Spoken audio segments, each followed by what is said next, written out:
హల్లెలూయా. దేవునికి మహిమ కలుగును గాక. ఆమేన్.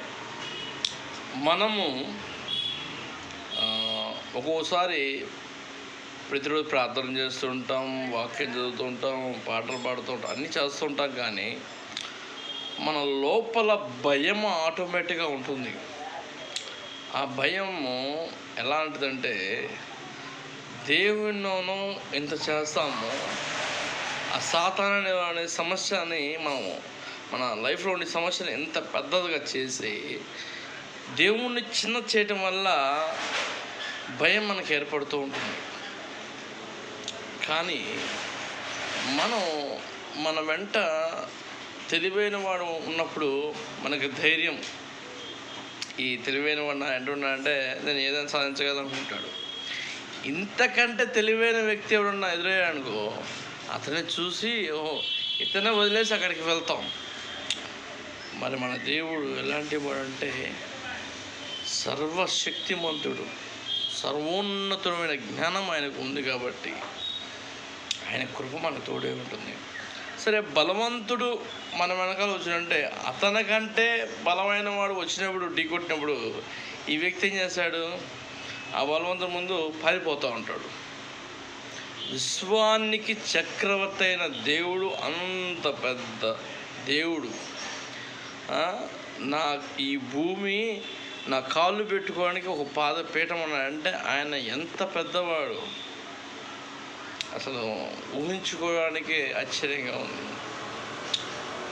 విశ్వానికి చక్రవర్తి అయిన ఆయన నీ గురించి ఆలోచిస్తున్నాడంటే ఊహించుకుంటావా? అసలు ఆలోచిస్తావా? ఒక ఎమ్మెల్యే కావచ్చు, కౌన్సిలర్ కావచ్చు, ఎమ్మెల్యే కానీ నీ గురించి ఏమన్నా చెప్పి ఆలోచించాడు అంటే, అమ్మో నా గురించి చెప్పి ఆలోచించాడంటేనే నువ్వు ఎంతో అభిమానించాడంటే పిలిచి ఎంతో అనిపిస్తుంది నీకు.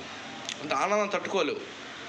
అదే సీఎం పిలిచాడంటే అసలు నువ్వు నిలబడగలుగుతావా నేల మీద? అలాంటిది విశ్వానికి చక్రవర్తి అయిన వాడే నీ గురించి పట్టించుకొని ఆలోచిస్తున్నాడు అంటే ఆయన ఉన్నతుడు, సర్వ సృష్టి కలిగిన దేవుడు, సర్వోన్నతుడైన దేవుడు. ప్రతి క్షణం నా గురించి ఆలోచించట్లేదు అనుకుంటాము, కానీ ప్రతి నిమిషం కూడా ఆయన నీ గురించి ఆలోచిస్తూనే ఉంటావు. ఒకవేళ నీవు పనిలో పడి మర్చిపోవచ్చాము నువ్వు దేవుణ్ణి, కానీ ఆయన ఎన్నటికీ మరవజాలడు. ఎందుకంటే ఆయన నిన్ను నన్ను తల్లి గర్భంలో రూపించక మునిపే ఆయన తెలుసు. నువ్వు ఏమై ఉన్నావు, ఎలాంటి పరిస్థితిలో ఉన్నావో తెలుసు. అందుకనే నాకు పాట రాశాను, నీవే నా ఆధారము, నీవే నా ఆశ్రయము అనే పాట రాశాను. యేసయ్య నీకే స్వాగతం అనే పాట రాశాను. అండ్ నెక్స్ట్ ఇంకొక 5-6 పాటలు రెడీగా ఉన్నాయి. ఇవన్నీ అయిపోయిన తర్వాత మంచి క్యాసెట్ చేపించి ఆ పాటలు యూట్యూబ్లో రిలీజ్ చేస్తాను. కొన్ని త్వరలోనే అన్నీ చేయడం జరుగుతుంది. ఎందుకంటే దేవుడి వాక్యం అనేది చాలా ప్రాముఖ్యమైనది. అది చదివిన తర్వాత పరిశుద్ధాత్మ దేవుడు ప్రేరణ ఎలా ఉంటుందంటే, రాత్రిపూట నిద్రపోయినా కానీ పాట రాయని లేపుతాడు. పాట రాయాలనే ఆసక్తి నాకు కలిగిన దగ్గర నుంచి ఎలా పాట రాయాలి, ఏ విధంగా రాయాలి నాకు తెలియదు. కానీ ఎవరిని అడిగినా కానీ నాకు నేర్పేవాళ్ళు కాదు.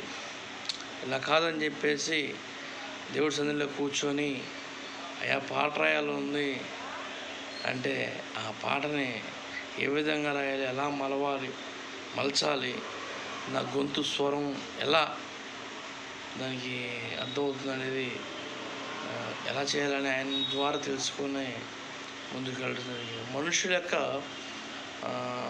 తలంపులు ఎలా ఉంటాయి అంటే, అన్నీ బాగుంటే దేవుని మనం ఆరాధిస్తాం, ప్రేమిస్తాం, గాడ్ ఈజ్ గుడ్, అందరు మన కంట్రోల్లో ఉన్నట్టుగా మనం దేవుని ఆరాధించడం, ప్రేమించడం చేస్తాం. ఒకవేళ అనుకూల పరిస్థితి వచ్చినప్పుడే మన విశ్వాస పరిమాణం ఎలా ఉందో తెలుస్తుంది.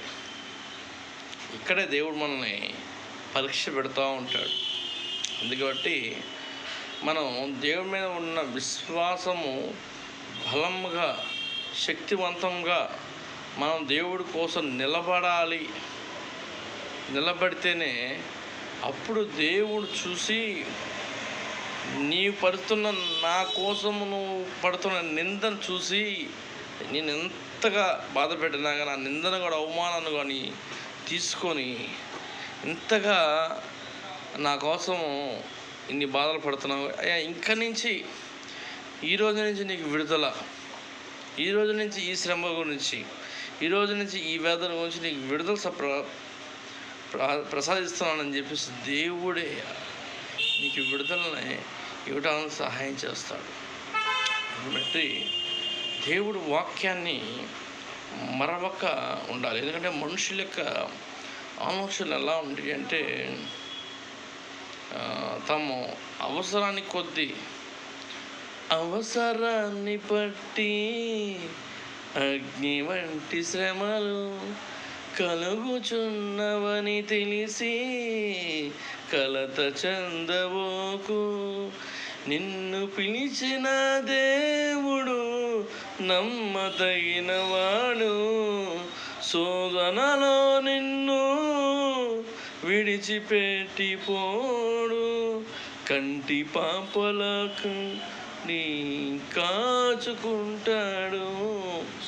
అంటే అంత కంటి రెప్పల్లాగా ఆయనను కాచుకొని ఉంటాడు. మనుషుల విశ్వాసం ఎలాంటిది అంటే నీటి బుడగలు లాంటిది. కొంత మనుషుల మీద ఆధారపడితే నీటి బుడగ లాంటిది.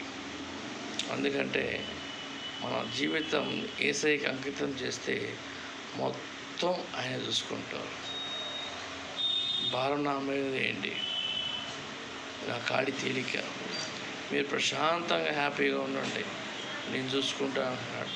మనకేం కావాలి? మైండ్లో బుర్రలో ఎంతో చెత్తను తీసుకొచ్చి మన బ్రెయిన్లో పెట్టి బాగా తిండి నిద్ర లేకుండా మానసిక యాతన పడి డాక్టర్లకి వాళ్ళకి వీళ్ళకి డబ్బులు ఖర్చు పెట్టి ఈ యాతన పడేయకుండా నీకున్న భారం మొత్తం నా మీద ఏంటమ్మా, నేను చూసుకుంటానంటే ఈ రోజున పర్లేదు బ్రోవా, నేను డీల్ చేస్తాలే అంటారు.